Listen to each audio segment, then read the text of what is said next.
Isang mapagpalang araw sa ating lahat. Ako po si Ines Paloma at lahat ko ang natutunan para sa daily devotion na pinamagandang Parents and Children for Christ. So yung series po natin is My Whole Family for Christ. Ganun pa rin po ang isang linggong series po natin ito.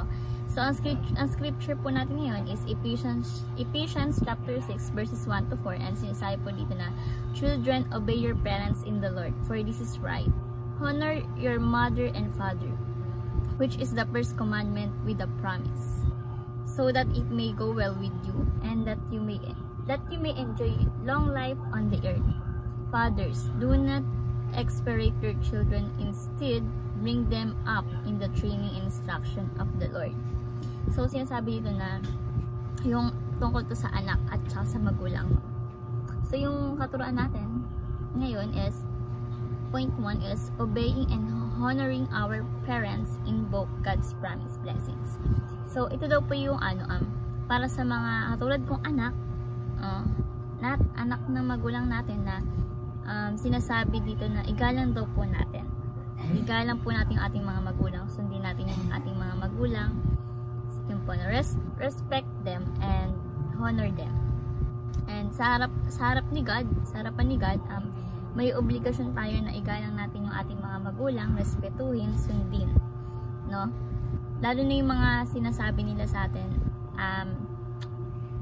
ay, di ba, bilang anak is, may sinasabi sa ating magulang natin, like nagbubunga nga sila kung kapag may nagagawa tayong mali, or kaya kapag may gusto tayo is, hindi nila maibigay, kasi nga, dahil sa kapakanan natin yan, no? Yung mga sinasabi nila is, para din sa kapakanan natin.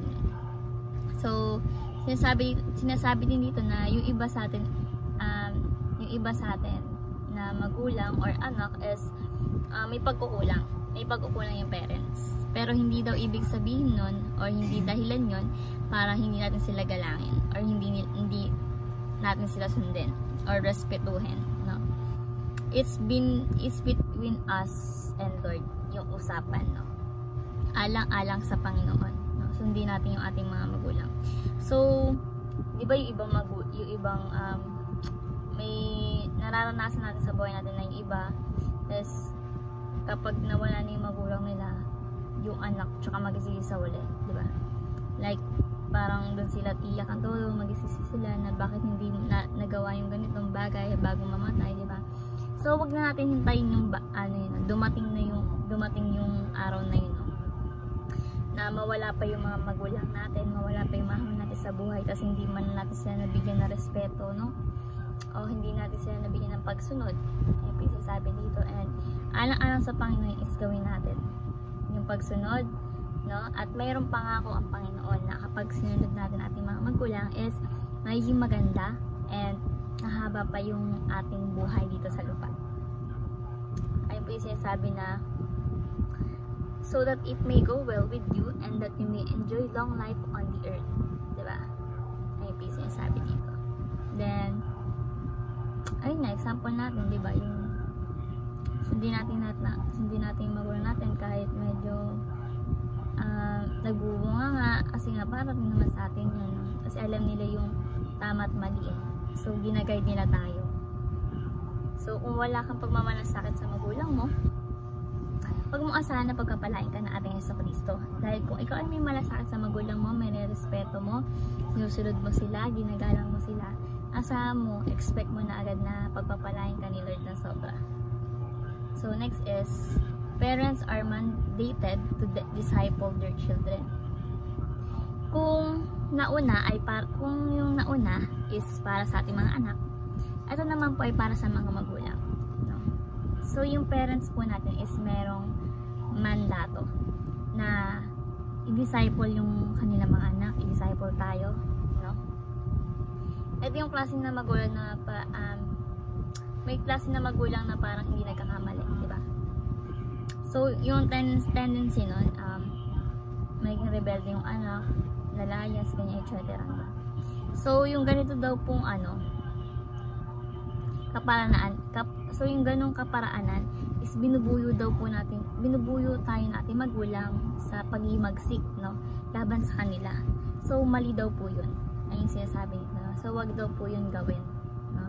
Sa halip ay palakingin tayo ng may disiplina at aral ng Panginoon. Ito po yung sinasabi doon na, fathers, do not exasperate your children. Instead, bring them up in a training and instruction of the Lord. Ito yung sinasabi doon na, i-disciple tayo na ating mga magulang na mapalapit palalo sa ating Panginoong Jesucristo. Next is, our imperfection must not stop us to grow in the Lord. Sinasabi dito na yung magulang is dapat magpasensya sa mga anak. Kasi yung mga anak nila or tayong mga anak is hindi naman tayo perfect, di ba? Hindi tayo perfect. Ganun din po yung sa anak, no? Mapagpasensya tayo sa ating mga magulang kasi hindi naman po perfect yung magulang natin, di ba? So kailangan po talaga tayo is magpasensyahan, no? All thing to do is tumingin kay Jesus Christ, no? Mag-focus tayo kay Jesus Christ. At yung mga pangit nating ugali ay babaguhin niya ng Panginoon.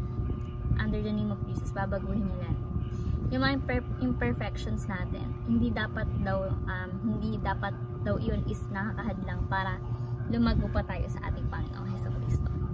So yung goal natin is papalapit sa ating Panginoon kahit marami pa tayong kamalian or kasalanan na nagagawa dito sa lupa. So bilang application is, children, obey and honor your parents. So alang-alang daw po sa ating Panginoong Jesucristo is gawin natin commitment, no? Yung paggalang at sundin natin yung ating mga magulang.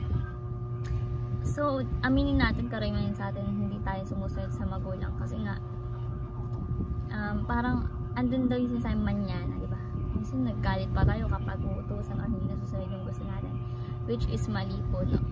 So isipin po lagi natin na alang-alang sa Panginoon is gawin natin commitment yung paggalang at pagsunod sa ating mga magulang. Kasi walang hinamang hinangad yung magulang na ikakapahamak natin. Meron yung iba, siguro nga may ibang ganun na ganun yung mindset ng magulang, pero swerte tayo kasi hindi ganun yung magulang natin, no? And thank you Lord kasi binigay niyo yung magulang na hindi po ganun yung mindset. So next is, lahat ng parents ang gusto nila sa anak is mapaganda lang naman yung buhay, makapagtapos ng pag-aaral. Ayun lang naman po yung hangad ng parents, no? Sa ating mga anak, diba?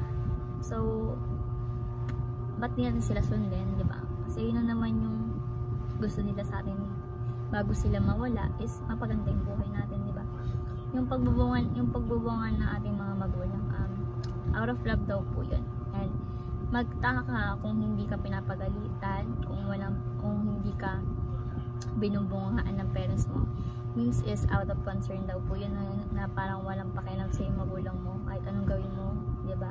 So mas okay pa yung bungangaan ka ng magulang mo kasi doon napaparamdam mo talaga na mahalaga ka sa anak niya. So panatilihin natin maging masinurin, and let's do this alang-alang sa Panginoong Jesucristo. So next is, parents, disciple your children. Sinasabi dito na yung pagdi-disciple sa mga anak is hindi inaasa sa church, no? So may mandated sa ating magulang na palakihin ninyo sila ayon sa disiplina at aral ng Panginoon. So rule ng magulang na i-disciple tayo, no?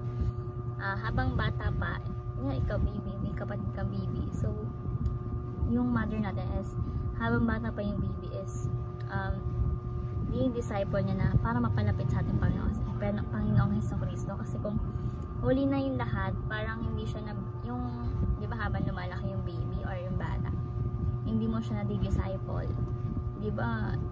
Pagdating nun in the end, pagdating niya sa legal age, parang rebelde kasi wala siyang Panginoon sa buhay niya. So yun po yung sinasabi na parents, disciple your children. So habang bata pa, isipalapitan natin ang ating mga anak or at tayong mga anak sa ating Panginoon Jesucristo. So, and lastly is grow in the Lord together as the family. So habang bata pa lang, sabay-sabay na lumalago sa Panginoon. Sabay-sabay tayong pamilya na magkasamba sa Panginoon, paglilingkuran, kapupurihin na ating Panginoon. Godly culture, no? Sama-sama kayo magdadasal sa pagkainan, hindi lang isang miyembro, hindi lang yung mama, hindi yung anak yung magdadasal, which is lahat kayong miyembro ng pamilya. And masaya yun, no? And ayun sinasabi na grow in the Lord together as a family. So, ayun lang po ang natutunan. Thank you po sa pakikinig at God bless po sa ating lahat. Sana yung application ng teaching is ma-apply natin sa buhay natin, no? At ma-share natin sa iba. So, yung natutunan ko dito na sundin natin yung ating mga magulang hanggat hindi pa huli yung lahat, no? Parang alang-alang sa Panginoon. Sundin natin sila, respetuhan natin sila, igalang natin sila, no? Kasi yun yung gusto ni Lord, alang-alang sa Kanya. And sa pamagitan nun is makatanggap tayo ng gift. At yung gift na yun is magandang buhay at matagal na buhay dito sa lupa. So yun lang po at maraming salamat.